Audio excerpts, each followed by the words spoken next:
The cafeteria of the Interstellar Academy was a cathedral of noise and clashing scents, every table filled with the representatives of species bred for conquest. Metal trays clattered, mandibles clicked, guttural roars traded with high-pitched chatter. At the far edge of the hall, alone beneath the sterile white glow of ceiling lamps, sat a young man with skin too soft for war, bones too fragile compared to the armored bodies surrounding him.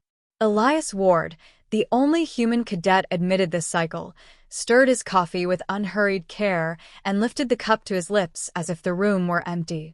The eyes of his peers were not kind. Some watched him with open disdain, others with sly amusement, and a few with that predator's gleam that longed to see him stumble. Humanity's near extinction was no secret. Out there, among the stars, humans were regarded as little more than an evolutionary accident, a frail race that had clawed its way into relevance too late to matter. Many cadets whispered that Elias's acceptance had been charity, an experiment the Academy would regret when his body finally failed. Yet he sat in silence, as if immune to their judgment, the steam of his drink fogging his glasses before dissipating into the stale, recycled air. 3 cadets in particular had made his life an ongoing test of endurance. Drask Vorn, scaled and towering, wore his cruelty with the same pride he bore his jagged scars. His laugh carried like the bark of a beast, each sound a challenge.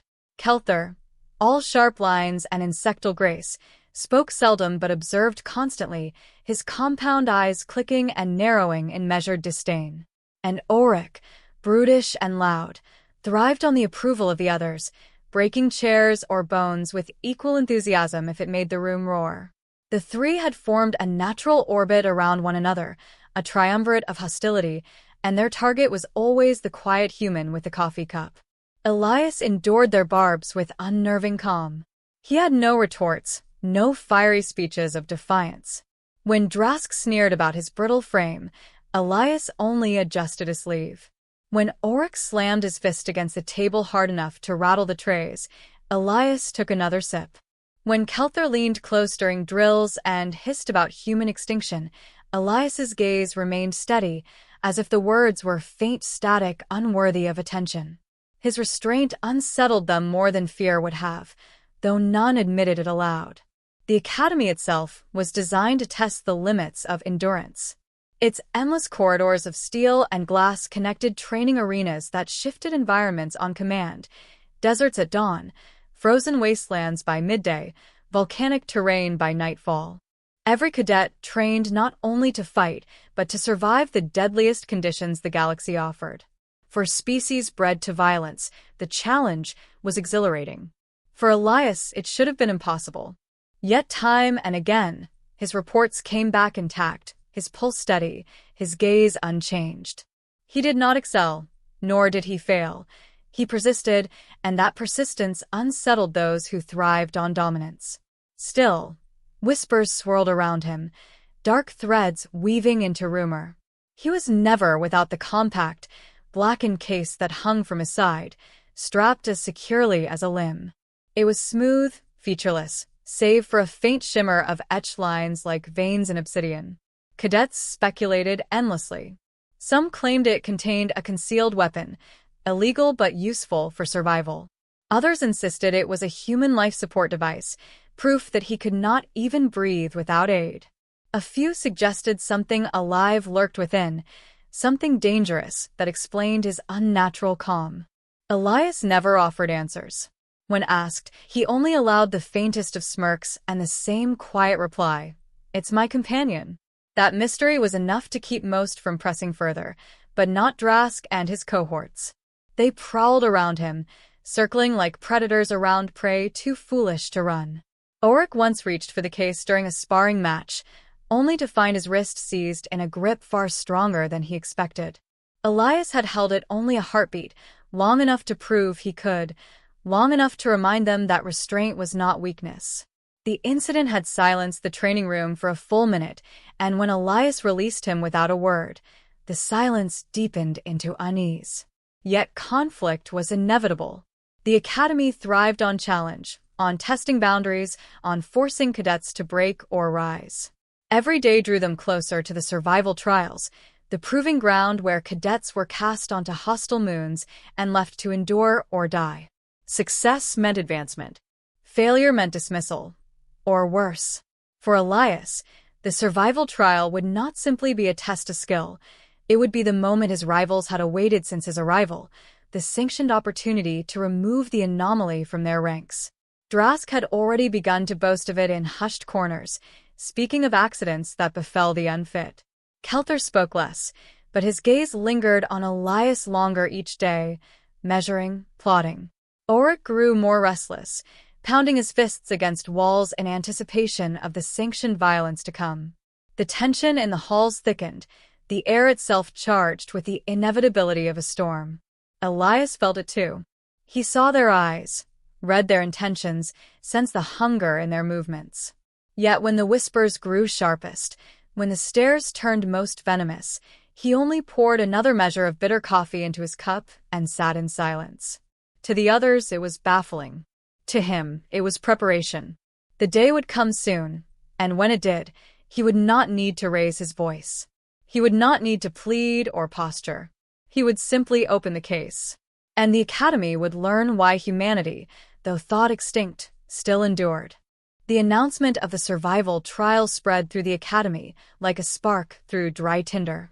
72 hours on an uncharted moon, with nothing but what each cadet could carry.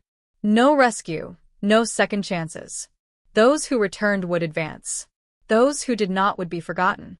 For most, it was an opportunity to display their strength and cunning before instructors who cared only for results. For Drask, Kelther, and Ulrich, it was something more, a sanctioned stage upon which Elias Ward could finally be erased without consequence. They gathered in the shadows of the barracks, their voices low but sharp. Drask's claws scraped against the wall as he spoke, each word heavy with anticipation. The human will not survive 3 days. His kind never did. Ulrich snorted in agreement, fists tightening with the itch for violence. Kelther said little, but his slow, deliberate nod carried the weight of calculation. "We don't leave it to chance," he whispered, his mandibles clicking softly. "Accidents are common in the field. No one questions another casualty." Their plan was simple in its cruelty: lure Elias away from sight, strike swiftly, and bury the memory of him beneath the dust of a hostile world. Elias listened to none of this, though he did not need to. He felt their intent in every glance, every silence that stretched too long when he entered a room. Their hatred no longer sought intimidation, it had hardened into decision. He carried his coffee flask to the embarkation hall, the black case still hanging from his side, and regarded the assembly with a composure that unsettled even those who bore him no ill will. Other cadets fidgeted, checked weapons, or boasted of strategies. Elias drank in silence. The shuttle descended through violet clouds and broke into the thin atmosphere of the trial moon. The landscape spread wide beneath them, jagged cliffs, ash-colored forests, rivers that shone like molten glass beneath the dim light of a dying star. Danger radiated from every surface, a place that seemed to resist life itself. The ramp lowered, and cadets poured out with the fever of predators loosed from chains. Some banded quickly into packs, others sprinted into the wilderness to claim territory. Elias stepped down last, adjusted his satchel, and took a measured sip before setting out alone. Drask watched him go, eyes narrowed. "He isolates himself," he muttered. "Good. Less to clean up when it's over." Ulrich grinned, tusks bared in eagerness. Kelther marked the human's trail with quiet precision. Their time would come. Hours stretched beneath the alien sky. Elias moved steadily, conserving energy, his steps careful and deliberate. He gathered water from a crystalline stream, secured a sheltered outcrop against the wind, and lit a small heat source. His motions were efficient, almost ritualistic, the actions of someone who had prepared for far longer than the others imagined. He sat beneath the rocky ledge, coffee warming in his flask, and regarded the horizon without fear. The hunters came at dusk.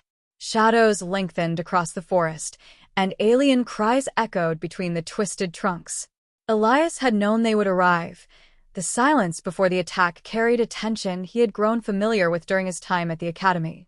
He remained seated, the flask steady in his hand, as figures emerged from the trees. Drask first, his scales glinting in the faint light, eyes alight with cruel certainty. Ulrich flanked him, muscles bunched for the charge. Kelther moved like smoke at the rear, antennae quivering with calculation. Behind them trailed lesser cadets drawn into their orbit, eager to share in an easy kill. "You should have stayed on your dying world," Drask growled, stepping forward. "This place is no place for prey." Ulrich slammed his fist into his palm, laughter booming. Kelther raised a claw, signaling patience, though his voice carried a cutting edge. "He will not resist." "Humans never do." Elias looked up at them, unblinking, and took another measured sip. The quietness of the act struck them harder than defiance would have. He set the flask down on the stone beside him and reached for the black case. For a heartbeat, the hunters paused, their anticipation wavering with unease. Elias brushed the surface of the case with his fingertips, and the faint etched lines pulsed in answer, as though alive beneath his touch. "You want me gone," he said softly, his voice carrying no tremor. "So be it. But remember, you chose this." With that, he set the case upon the ground before him and whispered a single word too quiet for them to catch. The case split open along invisible seams, and the air thickened as though the planet itself recoiled. Something moved within, a shadow unfolding into shape, limbs stretching like the unfurling of a nightmare. The cadets drew back instinctively as a mass of sinew and darkness stepped free, eyes like burning coals cutting through the twilight. The beast loomed, towering over Elias, its frame both fluid and monstrous, claws raking the earth with every motion. The ground trembled beneath its weight, and its low growl carried the resonance of a predator that had never known defeat. Elias leaned back against the rock, retrieved his flask, and sipped calmly as the hunters faltered. "Go," he murmured. The beast moved like a storm unleashed, faster than sight, tearing through the first line of attackers before their screams even rose. Blood and dust mingled in the air as bodies struck the earth. Ulrich roared and charged, his strength meeting claw and fang in an explosion of force that shook the trees. Drask lunged forward with bared teeth, his pride compelling him to challenge the impossible. Kelther hissed commands, scrambling to regain order, but the panic was already spreading, cadets scattering like insects before fire. Through it all, Elias remained seated, coffee warm in his hand, his expression unchanged. The chaos unfolded before him, as though it were no more than a performance he had expected from the beginning. The hunters had sprung their trap, yet it was they who were caught, ensnared in the shadow of something they could neither understand nor overcome.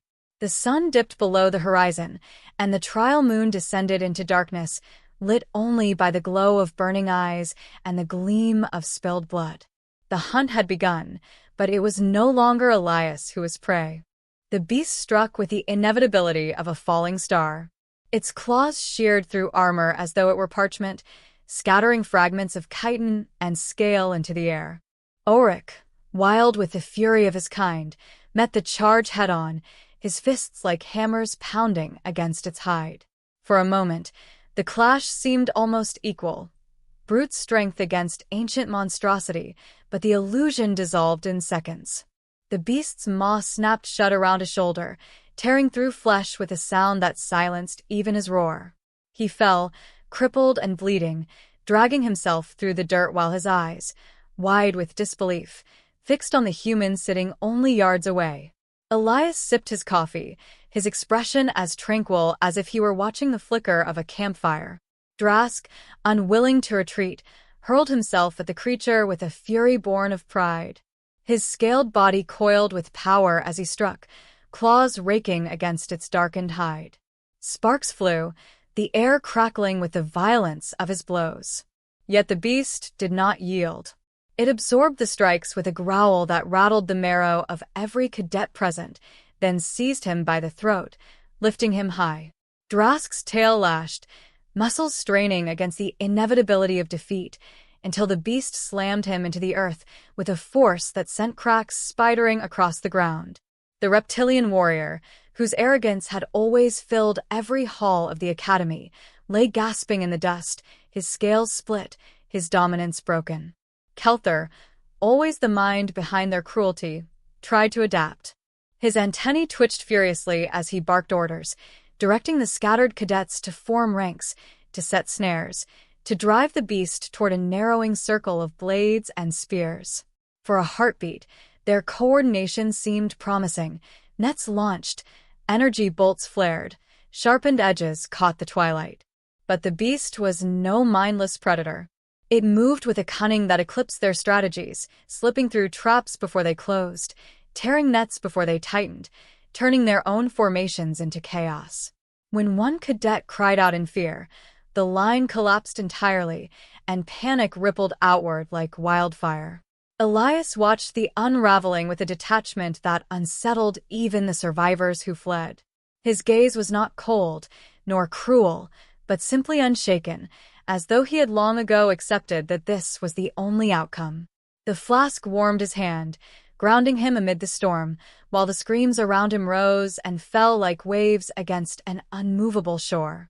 Each sip of coffee seemed to mark the passing of another life, another lesson written in blood.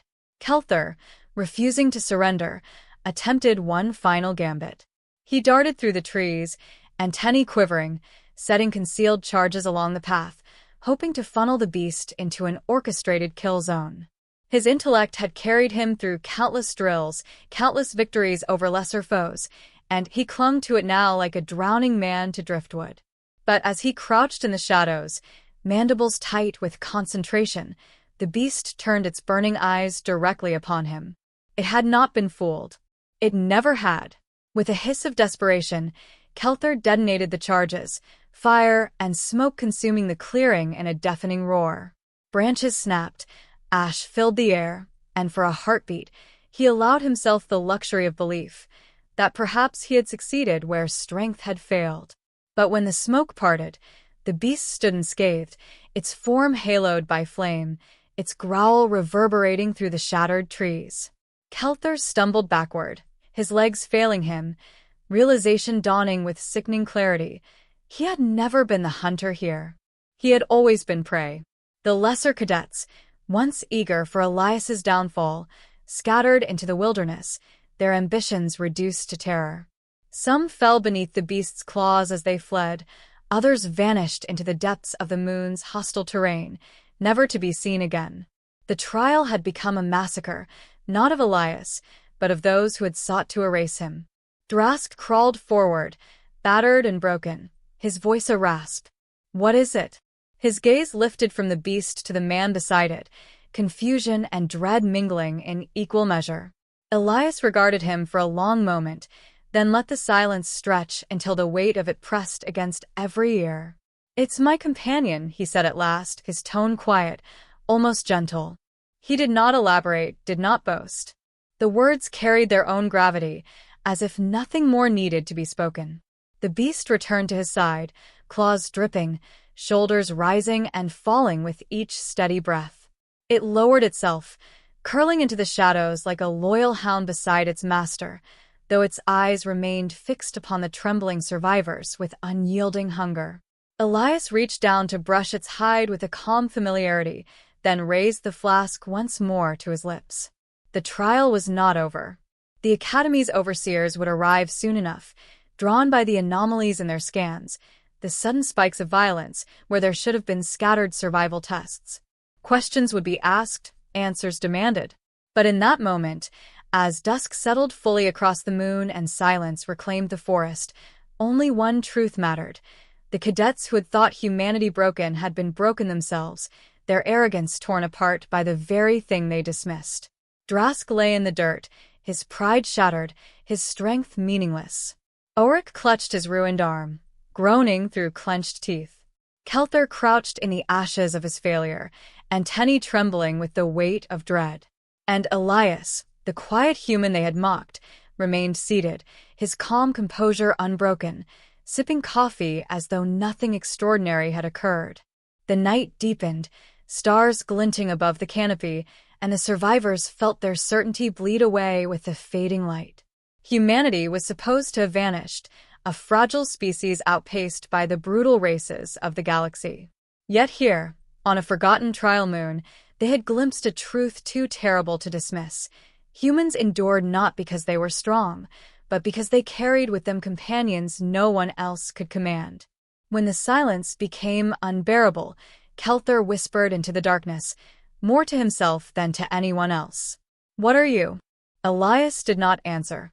He simply set the empty flask aside, folded his hands across his knees, and waited. The trial still had hours to run, and he had no reason to hurry.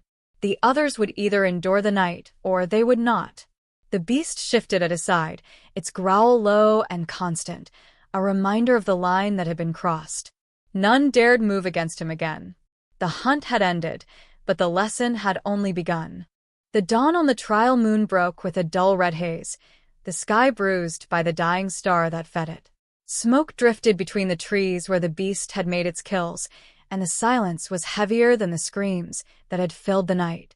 Elias sat upon a stone ledge overlooking the clearing, his posture unchanged from hours before. The flask in his hand was nearly empty, and the last curl of steam rose into the chill air before fading. The beast rested beside him, coiled in the dirt like a nightmare waiting for its master's command, eyes half shut but never fully at peace. Drask stirred first among the broken, his breath ragged, his scales dull with dried blood. He pushed himself to his knees, swaying with the effort, and glared at Elias with a mixture of rage and reluctant awe. Ulrich muttered curses through clenched teeth as he clutched his ruined arm, unable to stand. Kelther remained crouched in the ashes of his failure, antennae twitching erratically, his once measured mind reduced to tremors. None spoke of continuing the trial. None dared look at the beast for long. When the sound of engines split the still air, relief and dread collided in the hearts of the survivors. A shuttle descended into the clearing, thrusters scorching the soil as it settled.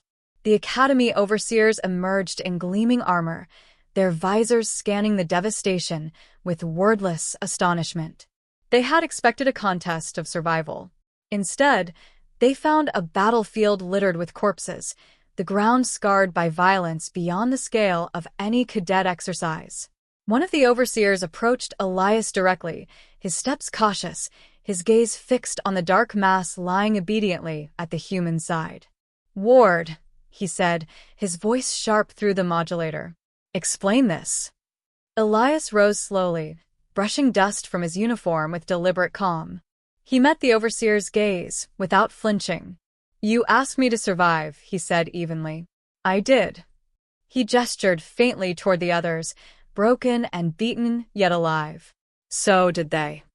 The overseer's visor tilted toward the beast, whose low growl vibrated through the earth. "That thing, where did it come from?" Elias's lips curved in the faintest shadow of a smile. "It's my companion. Humanity learned long ago that strength isn't always in the body. Sometimes it's in what we can bind to us, what we can endure when others cannot." He did not elaborate further, nor did he offer any explanation that might satisfy the overseer's curiosity. The ambiguity was intentional, a shield as effective as armor. Behind him, Drask found his voice, hoarse and broken. He unleashed a monster, he spat. "This is no cadet, it's a fraud. He brought death with him." His words, meant as accusation, only underscored his own defeat. The overseers regarded him coolly, as though weighing whether the reptilian's bitterness carried any weight against what their own eyes had seen. Kelther finally rose, his movements trembling, and bowed his head in reluctant submission. "We attacked him," he admitted softly. "We sought to break him. Instead, we were broken." The words hung heavy in the clearing, stripping away the last veneer of denial. Elias did not interrupt. He only sipped the final drop of coffee from his flask and exhaled, the quiet sound cutting through the tension like a blade. His composure, more than the beast itself, unsettled those who watched.